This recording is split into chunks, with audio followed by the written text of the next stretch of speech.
I am talking directly to you today. Yeah, you, the Yeah. person listening to this right now. Exactly. You, the person who probably makes decisions for a living. Maybe you manage a team, or you run a business, or maybe you just pride yourself on being, a rational, data-driven individual. Right, someone who looks at the facts. Yeah, you gather your sources, you look at the metrics, and you make the logical call.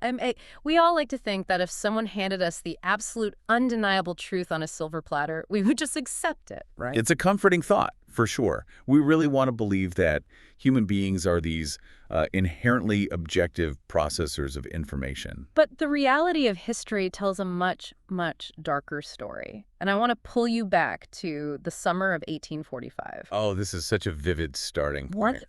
Just picture it. Stand on the docks in Greenhive, England. You are smelling the salt water, the coal smoke, the tar. You are surrounded by the absolute height of British naval pride. The pinnacle of their empire. Exactly. Two massive state-of-the-art ships, the HMS Erebus and the HMS Terror, are pulling away from the dock. The richest, most powerful empire on Earth is sending its best and brightest into the Arctic. Their mission was to conquer the ice and chart the Northwest Passage. Yeah, and the entire nation expects a glorious triumph.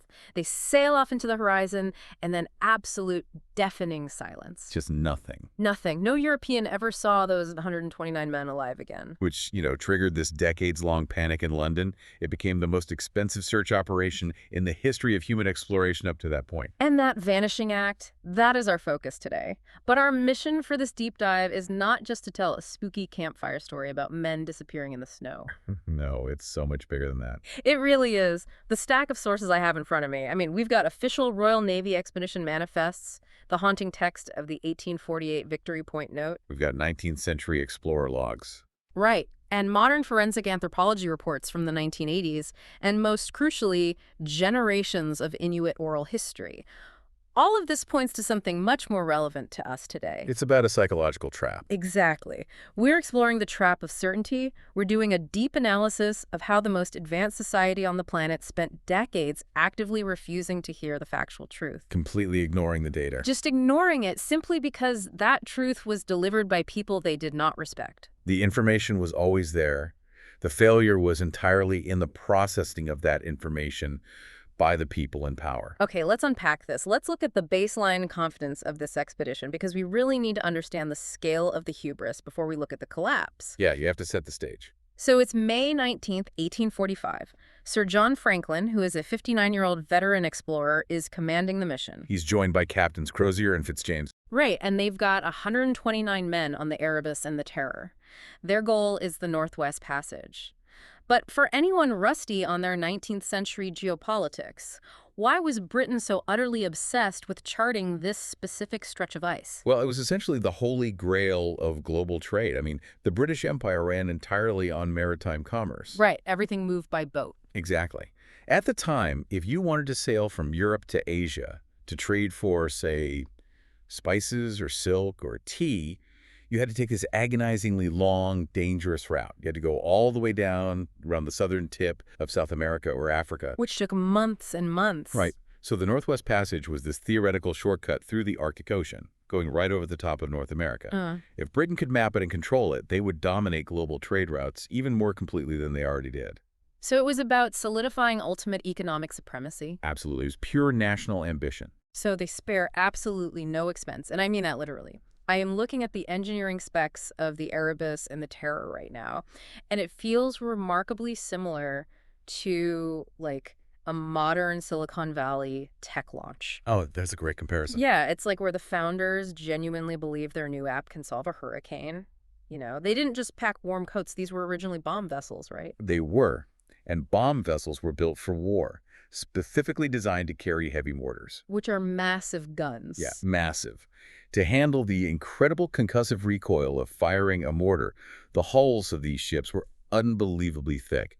They were cross-braced with immense oak beams. So they were built like floating tanks. Exactly. The Admiralty realized that a ship built to withstand the explosive downward force of a bomb was actually perfectly suited to withstand the crushing lateral pressure of Arctic pack ice. That actually makes sense on paper. Right. And they reinforced the bows with heavy iron plating so the ships could act as massive floating battering rams to just smash through the ice. But they didn't stop at heavy armor. They installed steam engines. And this is the detail that really shows the blind spot in their planning. Oh, the engines are wild. They didn't design marine engines for these ships. They literally bought 2 steam locomotives from the London and Croydon Railway, took the wheels off, and just shoved them into the bellies of the ships to drive screw propellers. Which is such a Victorian thing to do. The addition of those railway engines was meant to make them invincible against the elements. You know, if the wind died, they could just steam right through the ice. But there's a catch, A right? huge catch. Yeah. Railway engines are spectacularly inefficient. They were incredibly heavy, and they consumed coal at a voracious rate. Like, how fast? The ships could only carry enough coal for about 12 days of continuous steaming. 12 days, that's nothing. It's nothing. It was a total technological illusion of control. And that illusion extended to their cargo, too. They brought 3 years of provisions, over 8,000 tins of preserved meat and soup. Which was cutting-edge technology at the time. Right. But they also brought solid mahogany writing desks. Okay. They brought monogrammed silver cutlery for the officers to dine with. And they brought a library of over 1,000 books to the Arctic. $1,000. I just struggle to wrap my head around this. You are going into the most hostile environment on the planet, and you are dedicating precious cargo weight to Charles Dickens novels and silver spoons. Well, you have to look at this through the lens of Victorian philosophy. I mean, the British establishment did not view nature as something you adapted to. How did they view it? They viewed nature as something you subdued through civilization. The 1,000 books and the silver cutlery, they were not just luxury items, they were psychological armor. Psychological armor. I like that. Yeah, because if you were a British naval officer, you maintain the rigid class hierarchy.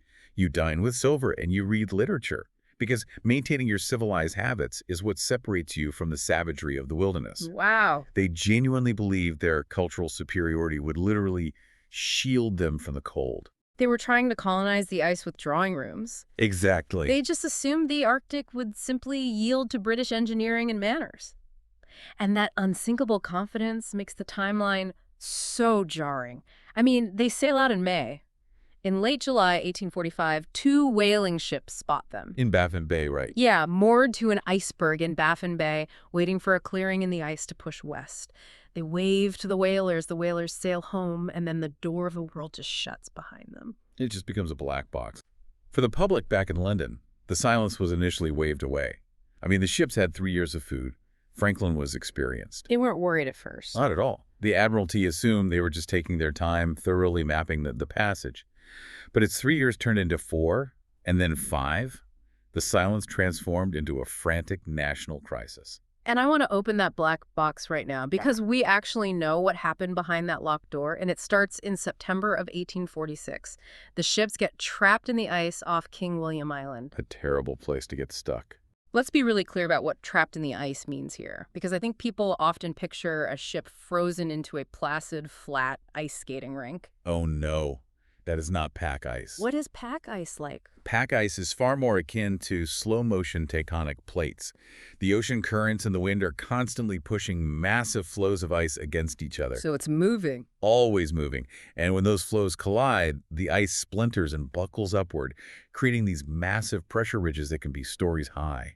It groans, it shrieks, and the lateral pressure it exerts is unimaginable. So even an iron-plated bomb vessel. Even a bomb vessel can be crushed like a soda can if the pressure hits the hull at the wrong angle.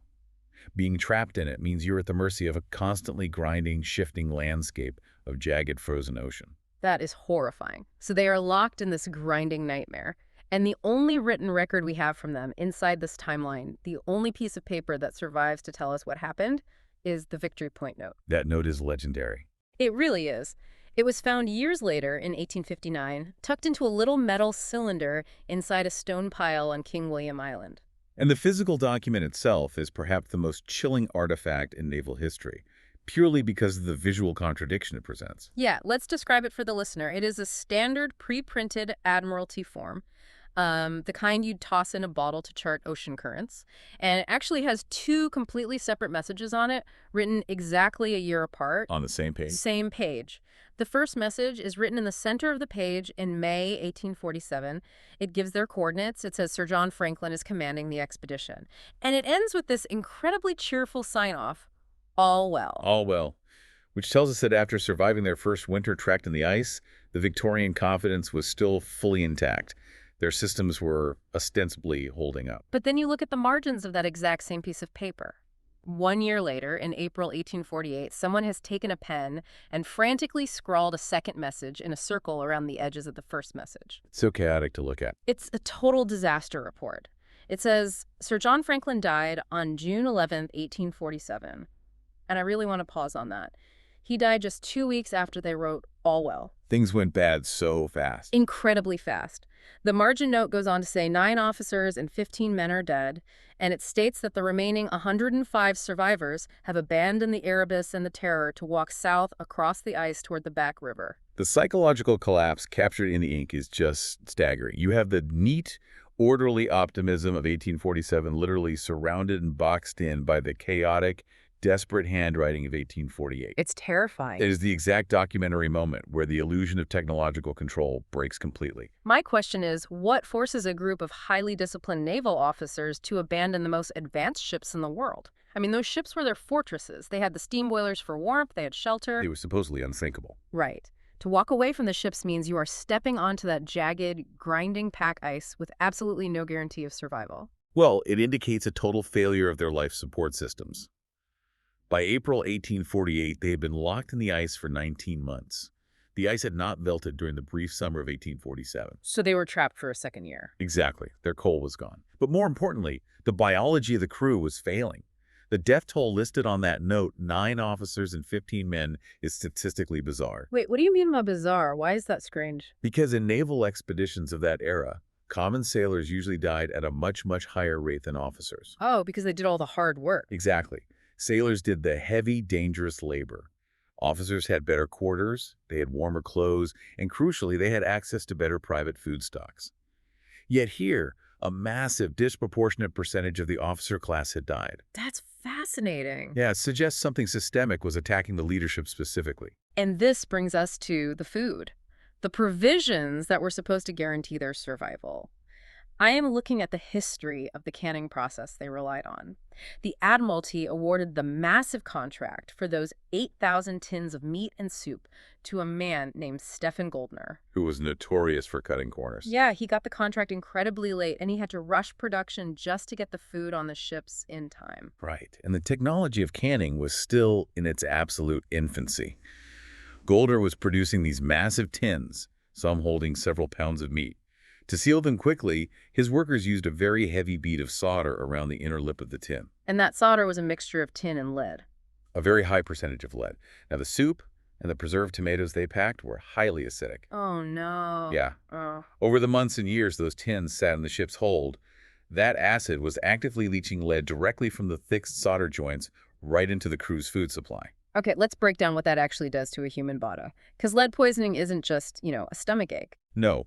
Lead is a severe neurotoxin. It interferes directly with the central nervous system. What are the symptoms? Chronic lead exposure causes severe lethargy, abdominal pain, joint weakness, and crucial for this story, profound neurological decline. So it messes with their minds. Absolutely. It induces paranoia, confusion, and terrible decision-making, which might explain some of the strange choices they made later. And you combine that with scurvy. Right. Scurvy is the biological result of a complete lack of vitamin C. Which they weren't getting from canned meat. Exactly. The human body needs vitamin C to synthesize collagen, which is basically the glue that holds our tissues together. When you stop getting vitamin C, that glue literally dissolves. That is so gruesome. It is. Old, healed wounds suddenly break open. Your gums swell and your teeth just fall out. Your joints hemorrhage internally. The pain is agonizing, and it creates a profound depression and physical exhaustion. So I really want the listener to picture this specific reality. In April 1848, you have 105 men. Their gums are bleeding, their teeth are loose. They're in constant pain. Their joints are filled with blood. Their brains are addled by lead toxicity, making them paranoid and confused. They are starving. And they decide their only option is to step off the ship onto a chaotic wasteland of shattered ice and walk hundreds of miles south to the Canadian mainland. The physical reality of that march defies comprehension. The plan was to haul their heavy wooden lifeboats mounted on sledges across the ice. What those? Because they believed they would eventually hit open water near the mainland, and could sail the rest of the way up the back river to a trading post. But the sledges, I mean, have read the inventory of what searchers eventually found in those lifeboats abandoned on the ice.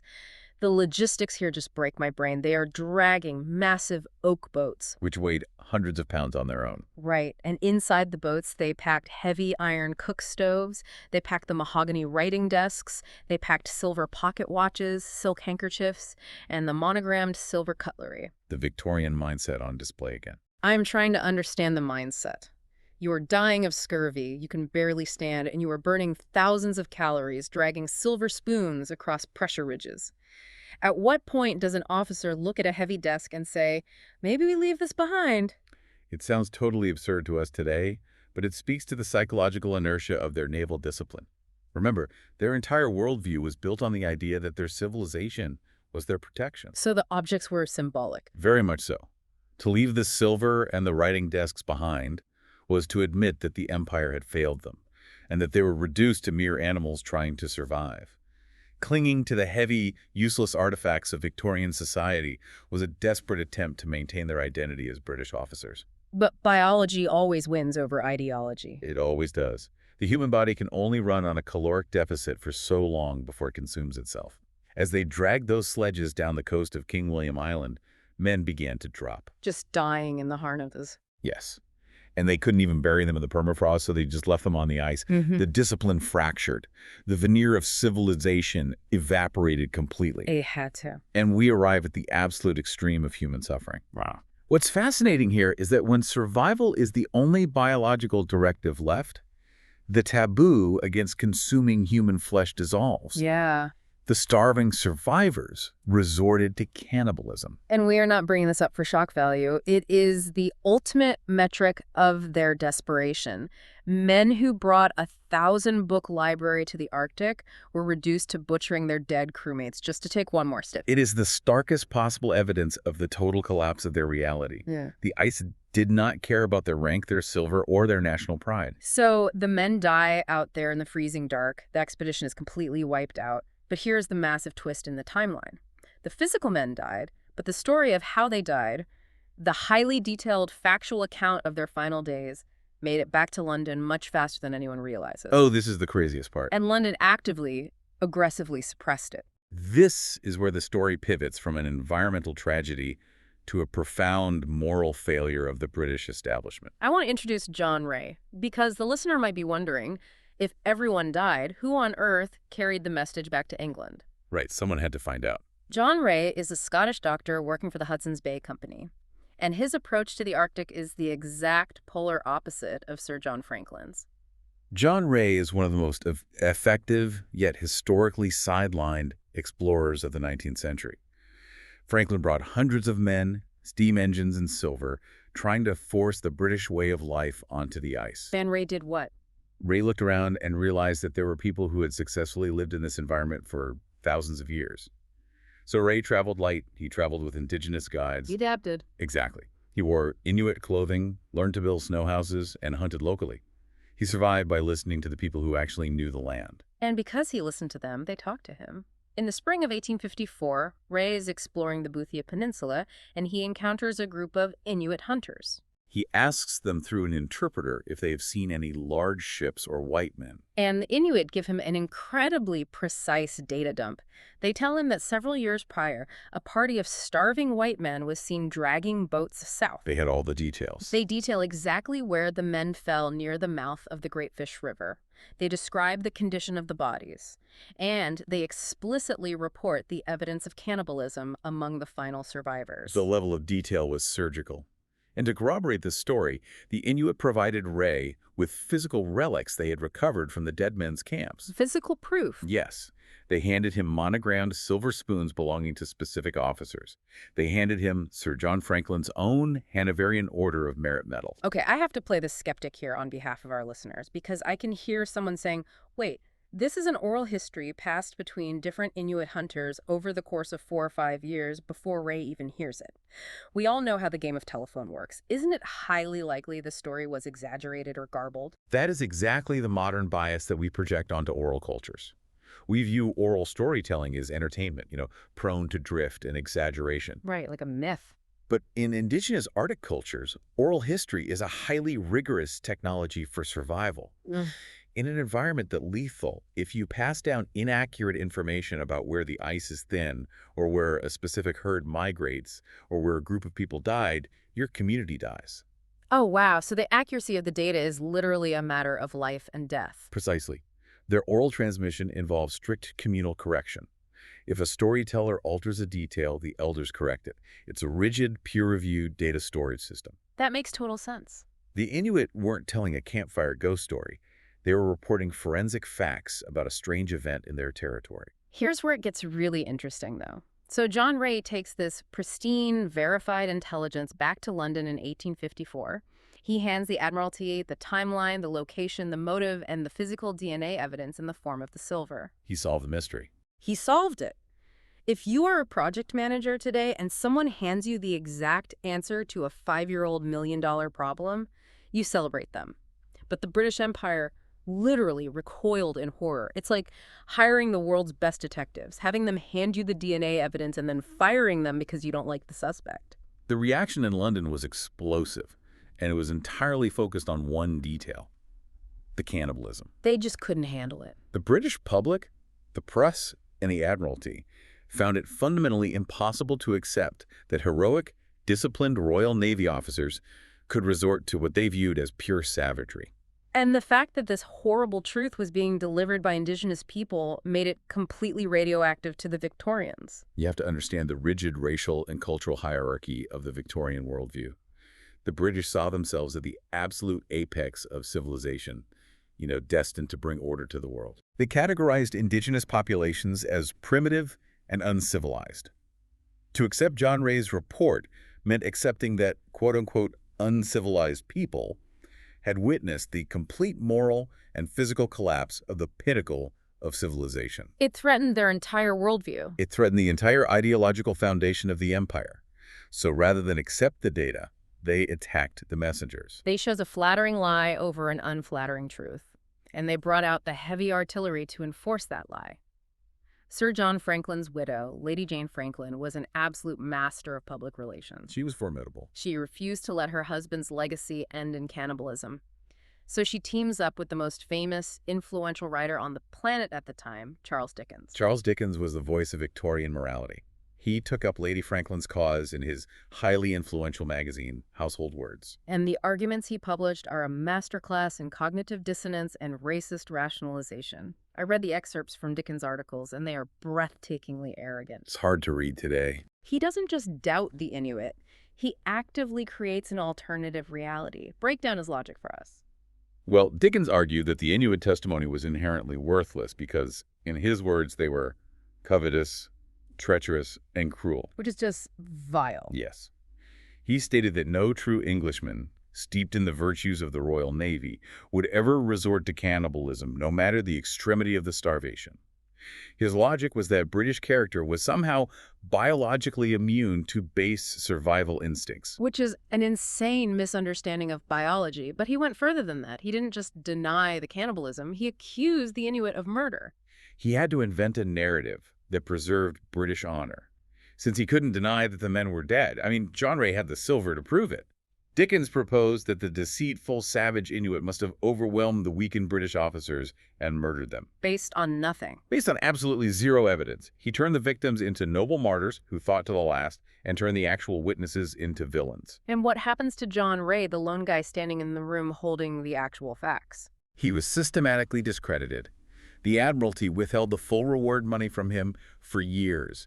He was never given the knighthood that was routinely handed out to other, far less successful Arctic explorers. They just ruined him. The establishment effectively exiled him from the pantheon of British heroes because he refused to retract the uncomfortable truth. This is the core of the trap of certainty. The people in power were so certain of their own superiority that they destroyed the man who brought them the data. And this wasn't just a brief PR panic in 1854. Oh, no. It went on for decades. This rejection of indigenous knowledge became an institutional habit that lasted for over a century.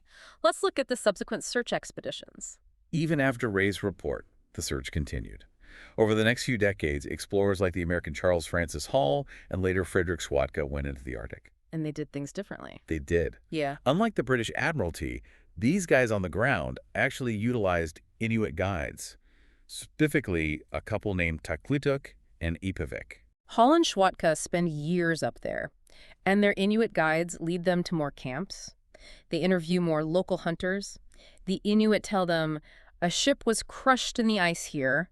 Another ship sank over there in a place called Terror Bay. The men walked along this specific coastline. They were providing incredibly precise data. They are providing GPS-level coordinates using geographic landmarks and oral tradition. And because they listened, they found more skeletons, they found more relics. The oral history kept proving to be perfectly, unyieldingly accurate. So here is what I cannot figure out. Why did they keep sending expeditions to look for answers if they had already decided they wouldn't believe the only people who actually lived there? That's the billion-dollar question. Right. I understand cognitive dissonance, but why spend millions to search while simultaneously classifying the exact answers provided by the Inuit as colorful local folklore? You have the answer in your hand, but you keep searching. What were they actually looking for? They weren't looking for the historical truth. They were looking for validation. Validation of what? They wanted an expedition to find a logbook that proved Franklin had discovered the Northwest Passage before he died. They wanted to find evidence of a heroic final stand. Ah, so they wanted a movie script. Exactly. The constant searching was an attempt to overwrite the Inuit narrative with a triumphant British narrative. They treated the indigenous intelligence as a useful tool to find relics, but they stripped it of its authority. They consumed the data, but disrespected the database. But the ice is patient. The facts didn't care about Victorian PR, and those facts waited in the permafrost for 130 years. Let's fast forward to the 1980s, because this is where the modern vindication begins. In the early 1980s, a physical anthropologist named Owen Beatty decided to apply modern forensic science to the Franklin mystery. He went up there himself. Yes, he went to King William Island and began examining the skeletal remains of the crew that had been left scattered on the surface of the permafrost. And what Beatty finds on those bones completely demolishes Charles Dickens' arguments. Beatty and his team examined the bones under scanning electron microscopes, and they found cut marks, very specific, deliberate scores on the femurs and other long bones. Let me stop you there, because a skeptic would say, these bones have been sitting on the tundra for 130 years. Arctic foxes, wolves, polar bears. How can a scientist look at a scratch on a bone and definitively say it was made by a British sailor with a knife and not an animal chewing on it? It comes down to the microscopic geometry of the damage. When a carnivore like a wolf chews on a bone, its teeth leave U-shaped depressions and crushing damage. Because teeth are rounded. Right. But a steel knife blade leaves a very distinct, sharp V-shaped groove. Oh, wow. And the cut marks Beatty found were localized around the major muscle attachment points and joints, the exact places you would slice if you were trying to dismantle a body and remove the maximum amount of tissue. The marks were definitively made by steel tools, not animal teeth. Science finally caught up to what the Inuit had said on day one. The forensic evidence forced the Western historical establishment to formally concede. The cannibalism was an indisputable fact.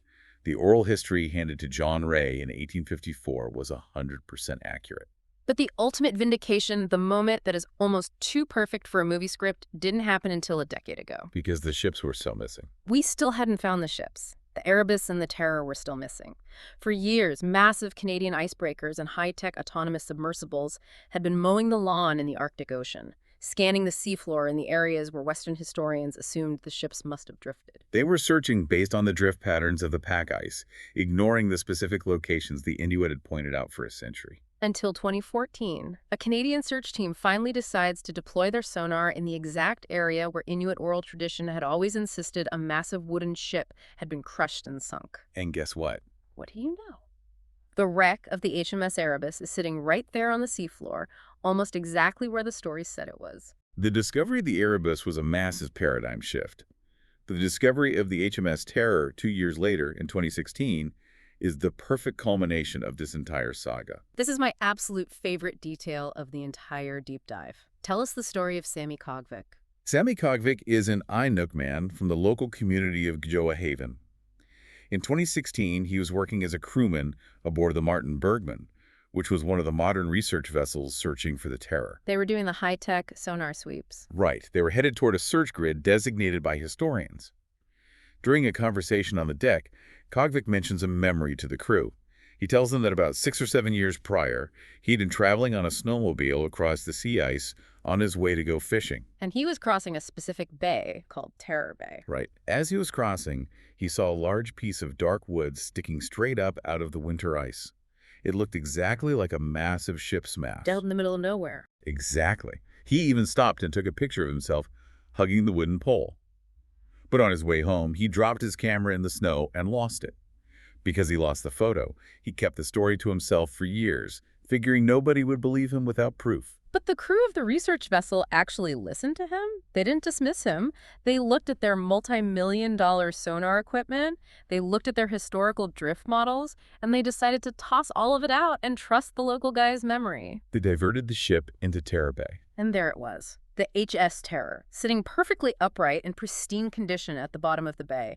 The ship hadn't been discovered by satellite arrays or complex computer algorithms. It was discovered because a local indigenous man saw a piece of wood, remembered it, and a team finally had the humility to listen to him. If we connect this to the bigger picture, the mystery of the Franklin expedition was never a mystery of missing facts. The facts were secured immediately in 1854. They were just ignored. The true mystery is why human beings will choose to remain in the dark rather than accept illumination from a source they consider beneath them. That is the gap I want you, the listener, to think about. Think about that victory point note again. You have the confident, all well, sitting right next to the frantic, catastrophic reality of a death march. That gap between the two messages is the exact gap between how the Victorian establishment viewed themselves and the grim reality that was actually happening on the ground. And that gap isn't just a 19th century phenomenon. We do this today. We build up our corporate cultures, our political ideologies, our personal worldviews, and we become so invested in our own all-well narrative that we actively defend it against reality. We absolutely do. We surround ourselves with our own metaphorical mahogany desks and silver spoons, convinced that our systems cannot fail. And when someone outside our respected circle, someone without the right degree, the right title, or the right background taps us on the shoulder and says, "Your ship is sinking," our instinct is often to discredit them, just like Dickens did to the Inuit. Which means we aren't changing the truth. We are just ensuring that we are the last ones to know about it. The ice doesn't care about your public relations campaign. It definitely doesn't. I want to leave you with a question as you go back to your day, look at your emails, and talk to your team. Think about the massive amounts of data flowing across your desk. What echoes or uncomfortable truths are being offered to you right now, freely, accurately, and urgently? What are you missing?